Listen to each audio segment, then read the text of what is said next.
El día del juicio, mis hijos pedían cadena perpetua, hasta que su madre apareció y todo se derrumbó.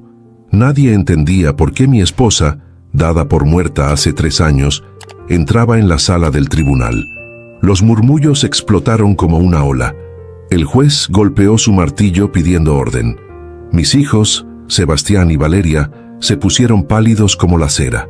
Y yo, sentado en el banquillo de los acusados, con las muñecas esposadas, sentí por primera vez en meses que podía respirar, porque Elena estaba viva, mi esposa, el amor de mi vida, la mujer que todos creyeron que había asesinado, estaba caminando hacia el estrado con paso firme, vestida con un traje negro elegante, el cabello recogido, los ojos fijos en nuestros hijos. «Su señoría», dijo con voz clara y fuerte, «tengo información crucial sobre este caso. Información que cambiará completamente el curso de este juicio». El fiscal se levantó inmediatamente. «Objeción. ¿Quién es esta mujer? ¿Cómo se atreve a interrumpir?» «Soy Elena Márquez de Villarreal», lo interrumpió, «la supuesta víctima de este caso, y estoy aquí para decir que mi esposo es inocente, completamente inocente». El caos estalló. Los periodistas presentes empezaron a tomar fotos frenéticamente. Los guardias trataban de mantener el orden. El juez golpeaba su martillo una y otra vez. Pero lo único que yo podía ver era a Elena, viva, real, ahí, y la expresión de horror absoluto en las caras de mis hijos. Pero déjame regresar. Déjame contarte cómo llegamos a este momento imposible. Porque para entender por qué mi esposa fingió su propia desaparición, por qué mis hijos querían verme en prisión de por vida y por qué yo estaba dispuesto a aceptar mi destino sin luchar, necesitas conocer toda la historia. Me llamo Ricardo Villarreal. Tengo 56 años. Soy dueño de una empresa de importación y exportación que fundé hace 30 años. Empecé con un contenedor, uno, lleno de artesanías mexicanas que vendí en Estados Unidos. Hoy, mi empresa mueve 50 contenedores al mes, productos de todo tipo, a todo el mundo. Valgo, en papel, aproximadamente $85 millones. Propiedades en la Ciudad de México, Cancún, Miami. Acciones, inversiones.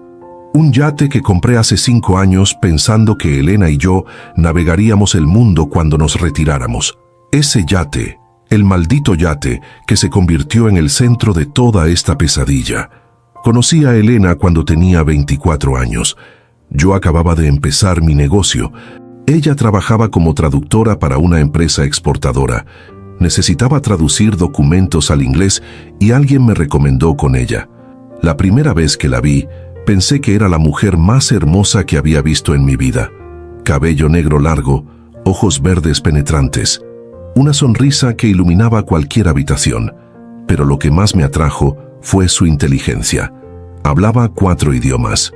Había estudiado en el extranjero. Era culta, refinada, pero sin ser presumida. Nos casamos un año después. Tuvimos a Sebastián cuando yo tenía 27. A Valeria 2 años después. Durante 20 años fuimos la familia perfecta, o eso creí. Elena dejó de trabajar cuando nacieron los niños, no porque yo se lo pidiera, sino porque ella quiso dedicarse completamente a criarlos. Ya tendremos tiempo para mi carrera después, y decía, ahora quiero estar con ellos, y lo estuvo. Fue una madre increíble, paciente, amorosa, involucrada en cada aspecto de sus vidas. Yo trabajaba mucho, demasiado tal vez, construyendo el imperio que pensaba dejarles algún día. Pero en algún momento, sin que me diera cuenta, algo cambió. Nuestros hijos se convirtieron en, no sé cómo describirlo, en extraños, en personas que no reconocía. Sebastián estudió administración de empresas en una universidad privada cara. Pagué cada peso sin pestañear. Después hizo una maestría en Europa. También la pagué. Cuando regresó, esperaba que se incorporara a la empresa, que aprendiera el negocio desde abajo como yo lo había hecho. Pero no. Sebastián quería empezar como director, con oficina propia, con secretaria, con sueldo de ejecutivo, sin experiencia real. Papá, estudié para esto, argumentaba. No voy a empezar cargando cajas en la bodega. Yo empecé cargando cajas. le recordaba, y mira dónde llegué. Tú eres de otra generación, las cosas han cambiado. Le di el puesto contra mi mejor juicio, y fue un desastre. Tomaba decisiones sin consultar, firmaba contratos sin leer, gastaba dinero de la empresa como si fuera suyo. Tuve que intervenir múltiples veces para arreglar sus errores. Valeria fue diferente pero igual de problemática. Estudió diseño de modas, también en Europa, también con mi dinero. Regresó con ideas grandes sobre abrir su propia marca. Quería que yo financiara todo. Papá, solo necesito $2 millones para empezar. Es una inversión. Te lo devolveré con intereses. $2 millones no es poco dinero, Valeria. Necesito ver un plan de negocios, proyecciones, algo concreto. ¿No confías en mí? Siempre es lo mismo contigo. Todo tiene que ser a tu manera. Elena mediaba entre nosotros, siempre tratando de mantener la paz. Dale una oportunidad, Ricardo. Es tu hija. Cree en ella. Y lo hice. Le di el dinero. Su marca duró 8 meses antes de quebrar. Nunca vi un solo peso de regreso. Pero lo peor no era el dinero perdido, era la actitud. Ninguno de los dos asumió responsabilidad por sus fracasos. Todo era culpa de otros, del mercado, de la economía, de socios que los traicionaron, de mi falta de apoyo, nunca de sus propias decisiones. Elena empezó a cambiar también. Al principio fueron cosas pequeñas. Se volvió más callada, más distante. Pasaba horas encerrada en su estudio. Cuando le preguntaba qué pasaba, decía nada, solo estoy cansada. Hace 3 años organicé un viaje familiar, 2 semanas en el yate. Navegando por el Caribe, pensé que nos ayudaría a reconectar, a recordar que éramos una familia. Elena no quería ir. No me siento bien, decía. Tal vez otro momento. Pero Sebastián y Valeria insistieron. Vamos, mamá, será divertido, como cuando éramos niños. Finalmente aceptó. Partimos desde Cancún un sábado por la mañana. El plan era navegar durante 2 semanas, parando en diferentes islas. Solo nosotros 4 y una tripulación pequeña. El capitán, un marinero y la cocinera. Los primeros días fueron tensos. Elena apenas hablaba. Sebastián y Valeria estaban pegados a sus teléfonos, molestándose cuando la señal era mala. Yo trataba de animar el ambiente, pero era como empujar una roca cuesta arriba. La 5ª noche, anclamos cerca de una isla pequeña. Cené solo porque todos dijeron que no tenían hambre. Me fui a dormir temprano, frustrado por cómo había resultado el viaje. Me desperté a medianoche con gritos. Corrí al deck. El capitán estaba gritando órdenes. El marinero corría de un lado a otro. Sebastián y Valeria estaban en la proa, mirando al mar. ¿Qué pasó?, grité. Valeria se volteó. Tenía lágrimas en los ojos. Es mamá. Mamá se cayó al mar. El mundo se detuvo. ¿Qué? Salió a caminar al deck, explicó Sebastián con voz temblorosa. Yo estaba en mi camarote. Escuché un grito. Cuando salí, ella ya no estaba. Solo vi las olas y pasamos 6 horas buscándola. El capitán llamó a la guardia costera. Vinieron con helicópteros, con buzos, peinaron el área completamente. No encontraron nada, ni rastro de Elena, como si el mar se la hubiera tragado completamente. Me volví loco, grité. Lloré, me tiré al agua yo mismo tratando de encontrarla hasta que el capitán tuvo que sacarme a la fuerza. Lo siento, señor Villarreal, dijo el oficial de la guardia costera 3 días después. Pero las corrientes aquí son muy fuertes. Si su esposa cayó al agua en medio de la noche, las probabilidades de sobrevivir son prácticamente nulas. Declararon a Elena legalmente desaparecida. Después de 6 meses, el procedimiento permitía declararla legalmente fallecida. Fue la peor época de mi vida. No podía trabajar, no podía comer, no podía dormir. Cada vez que cerraba los ojos, veía a Elena cayendo al agua, gritando mi nombre, y yo sin poder salvarla. Sebastián y Valeria parecían devastados también. Lloraban, se abrazaban, pero había algo que no podía identificar, algo en la forma en que se miraban entre ellos, como si compartieran un secreto. Traté de acercarme a ellos, de compartir nuestro dolor, pero me rechazaban. Necesitamos espacio, papá, decía Valeria. Cada quien procesa el dolor a su manera, agregaba Sebastián. 6 meses después, me citaron a una reunión con un abogado. Pensé que era sobre el testamento de Elena, sobre formalidades legales. No esperaba lo que pasó. El abogado, un tipo joven llamado Gutiérrez que nunca había visto en mi vida, puso sobre la mesa una demanda. Contra mí, presentada por mis propios hijos, me acusaban de hacer desaparecer a Elena, de tirarla al mar, de ocultar su cuerpo. Me quedé helado mirando los documentos. ¿Qué es esto? Es una demanda criminal, señor Villarreal. Sus hijos lo están acusando formalmente de estar involucrado en la desaparición de su esposa. Eso es ridículo. Yo amaba a Elena, haría cualquier cosa por ella. Ellos tienen evidencia que sugiere lo contrario. ¿Qué evidencia? Gutiérrez sacó más papeles. Registros de llamadas entre usted y una mujer llamada Adriana Soto. Cientos de llamadas durante los últimos 2 años. Mensajes de texto, fotografías de ustedes juntos en restaurantes. Adriana es mi asistente ejecutiva. Por supuesto que nos comunicamos frecuentemente. Es parte de su trabajo. Sus hijos sugieren que era algo más, que usted tenía una relación con esta mujer, que quería deshacerse de su esposa para estar con ella. Eso es una mentira. También están los registros financieros, transferencias grandes de dinero a cuentas en el extranjero. Dinero que sus hijos no pueden rastrear, dinero que desapareció justo antes del viaje. Esas transferencias eran para inversiones legítimas. Todo está documentado. Ellos argumentan que estaba moviendo activos, preparándose para huir después de lo que le hiciera a su esposa. Me levanté de golpe. Esto es una locura. ¿Por qué harían esto? Son mis hijos. Gutiérrez me miró con algo parecido a la lástima. Señor Villarreal, ¿tiene usted un testamento? Sí, todo está dividido equitativamente entre Elena y mis hijos. Y ahora que Elena está legalmente declarada fallecida, entendí inmediatamente. Todo va a mis hijos.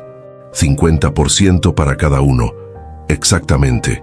A menos que usted esté en prisión, entonces, bajo ley mexicana, un criminal convicto no puede heredar ni mantener control sobre propiedades adquiridas durante el matrimonio.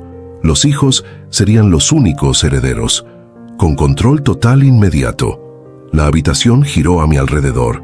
Están haciendo esto por dinero, por la herencia. Es una posibilidad, pero no tienen pruebas. No pueden tener pruebas porque no hice nada.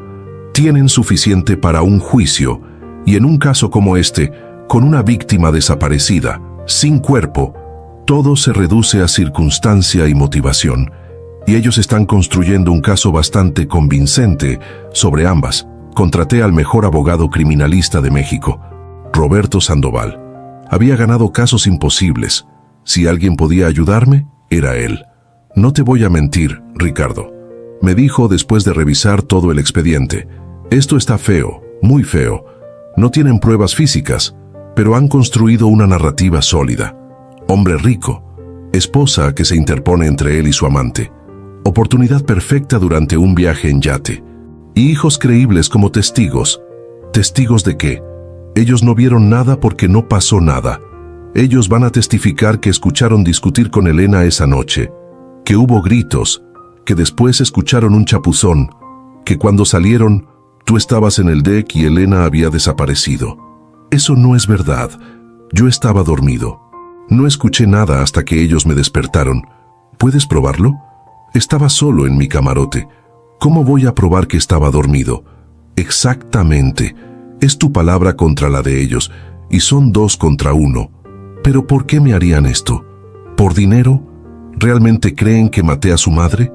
Roberto me miró largo tiempo antes de responder. ¿Quieres mi opinión honesta? Creo que saben exactamente qué le pasó a Elena, y no tiene nada que ver contigo. ¿Qué quieres decir? Creo que tus hijos están mintiendo. Creo que algo le pasó a Elena esa noche, algo que ellos causaron o presenciaron, y están usando esto para eliminarte y quedarse con todo. Pero ¿por qué Elena simplemente desaparecería? Eso no tiene sentido, a menos que tuviera una razón para querer desaparecer.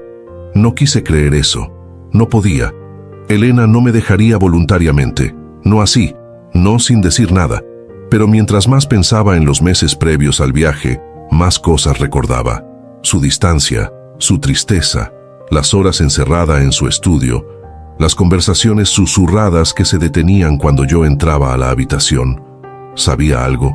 ¿Había descubierto algo que la había hecho huir? El juicio comenzó 8 meses después de la desaparición de Elena. Los medios lo cubrieron como un circo. Empresario millonario acusado de hacer desaparecer a su esposa. Los titulares me pintaban como un monstruo. Sebastián testificó primero, con traje elegante, peinado perfectamente, con lágrimas en los ojos mientras describía la noche que perdimos a mamá. Escuché gritos, dijo.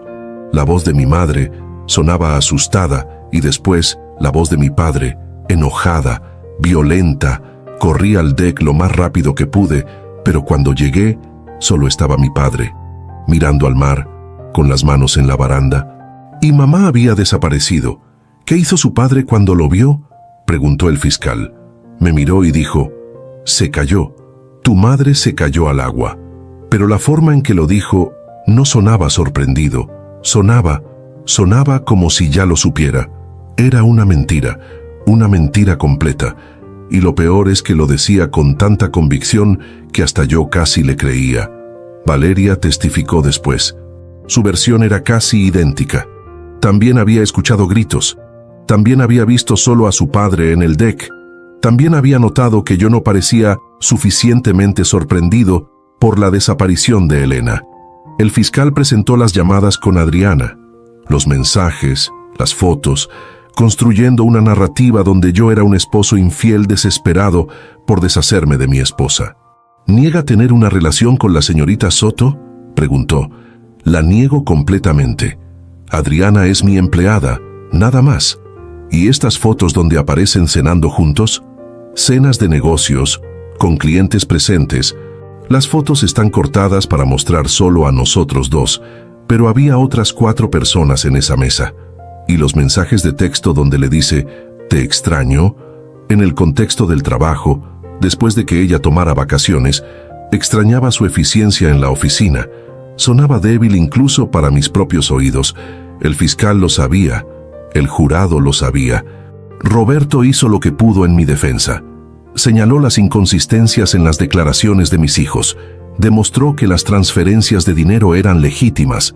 Trajo expertos que testificaron sobre las corrientes marinas y lo fácil que sería que alguien se cayera accidentalmente del yate. Pero sin el cuerpo de Elena, sin evidencia física de ningún tipo, todo se reducía a credibilidad. ¿Quién era más creíble? ¿El padre o los hijos? El jurado, aparentemente, creía más en los hijos. La fiscalía pidió cadena perpetua. Sebastián y Valeria sentados en primera fila, con caras serias, asintiendo mientras el fiscal argumentaba que yo era un peligro para la sociedad, que había planeado y ejecutado el crimen perfecto. Roberto presentó alegatos finales, apasionados, brillantes, pero podía ver en las caras del jurado que ya habían decidido. El juez llamó a un receso antes del veredicto, 48 horas. Después regresaríamos para escuchar la decisión del jurado. Pasé esas 48 horas en una celda, pensando, recordando, tratando de entender cómo mi vida había llegado a este punto. Y entonces llegó el día final, el día del veredicto. Nos sentamos todos en la sala. El jurado tomó sus lugares. El juez estaba a punto de pedir que leyeran el veredicto. Y las puertas del fondo de la sala se abrieron, y Elena entró. El silencio que siguió a la entrada de Elena fue absoluto, como si todos en la sala hubieran dejado de respirar al mismo tiempo. Incluso el juez, un hombre mayor que había visto de todo en sus 30 años de carrera, se quedó paralizado con el martillo suspendido en el aire. Elena caminó por el pasillo central con paso firme. Vestía un traje negro de diseñador, el cabello perfectamente arreglado, maquillaje impecable. No se veía como alguien que había estado desaparecida durante 3 años. Se veía como la mujer exitosa y segura que yo recordaba de hace 10 años. Mis ojos se llenaron de lágrimas. Quise levantarme, correr hacia ella, abrazarla, pero los guardias me sujetaron firmemente. Sebastián se puso de pie de golpe. No puede ser. Valeria se llevó las manos a la boca. Su rostro había perdido todo el color. «Mamá». El fiscal, completamente desconcertado, empezó a hojear papeles desesperadamente, como si ahí pudiera encontrar una explicación para lo imposible. Elena llegó frente al estrado. Miró al juez directamente. «Su señoría, solicito permiso para testificar. Tengo información crucial que cambiará completamente este caso». El juez se aclaró la garganta, todavía procesando. «Señora, ¿es usted realmente Elena Márquez de Villarreal?» «Lo soy. La misma Elena Márquez que fue declarada legalmente fallecida hace 2 años». «La misma. ¿Y dónde ha estado durante estos 3 años?» «Escondida, protegiéndome y reuniendo evidencia». El fiscal se levantó. «Su señoría, esto es irregular. No sabemos si esta mujer es realmente quien dice ser. Podría ser una impostora, una estrategia desesperada de la defensa». «Puedo probar mi identidad», interrumpió Elena con calma. «Tengo mi pasaporte, huellas digitales. Puedo responder cualquier pregunta sobre mi vida, mi matrimonio, mis hijos. Pero más importante aún, tengo esto». Sacó de su bolso una memoria USB. La levantó para que todos la vieran. En esta memoria hay grabaciones, videos, documentos, evidencia de lo que realmente pasó, de por qué tuve que desaparecer y de quiénes son realmente los criminales en esta sala. Miró directamente a nuestros hijos y en su mirada había algo que nunca había visto antes en Elena. No era amor, no era tristeza, era furia pura. «Mis hijos», dijo con voz fría, «están mintiendo. Y puedo probarlo». El juez ordenó un receso inmediato. Llamó a expertos forenses para verificar la identidad de Elena. Tomó horas en las que yo me quedé en una sala de espera con Roberto, sin poder procesar lo que acababa de pasar. «¿Lo sabías?», le pregunté a Roberto. «¿Sabías que estaba viva?». «No, te juro que no. Esto es imposible. Pero está aquí. Elena está aquí». «Sí. Y si realmente tiene evidencia de lo que dice, Ricardo, tu caso acaba de cambiar completamente». Mientras esperábamos, pude ver por una ventana pequeña a Sebastián y Valeria con su abogado. Gesticulaban violentamente, claramente en pánico. Gutiérrez, su abogado, se veía igual de sorprendido que todos. Esto no había sido parte de su plan. Después de 4 horas, nos llamaron de regreso a la sala. El juez se veía cansado. «Señoras y señores», anunció, «los expertos forenses han confirmado la identidad de la testigo. Es, sin lugar a dudas, Elena Márquez de Villarreal. Dado este desarrollo extraordinario, y considerando la evidencia que ella afirma tener, he decidido suspender el veredicto del jurado. Este caso será reexaminado a la luz de nueva evidencia. Señora Márquez, puede proceder con su testimonio». Elena se sentó en el estrado, hizo el juramento y entonces empezó a hablar. «Hace 3 años y medio», comenzó, «descubrí algo que cambió todo lo que creía sobre mi familia, algo que me obligó a tomar la decisión más difícil de mi vida». Hizo una pausa, tomó un sorbo de agua. Cuando continuó, su voz era firme, pero había dolor en ella. «Una tarde, mi hijo Sebastián olvidó su laptop en la casa. Me pidió que se la llevara a su oficina, algo urgente de trabajo. Cuando llegué, su secretaria me dijo que estaba en una junta, que dejara la laptop con ella. Pero yo quería verlo.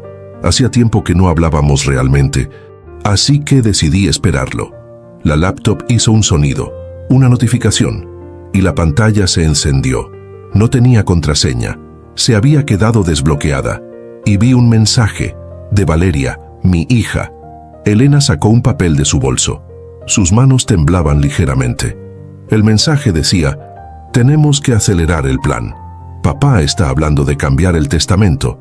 Si esperamos más, podríamos perderlo todo». Un murmullo recorrió la sala. Miré a mis hijos. Sebastián estaba rígido como una estatua. Valeria se había hundido en su silla.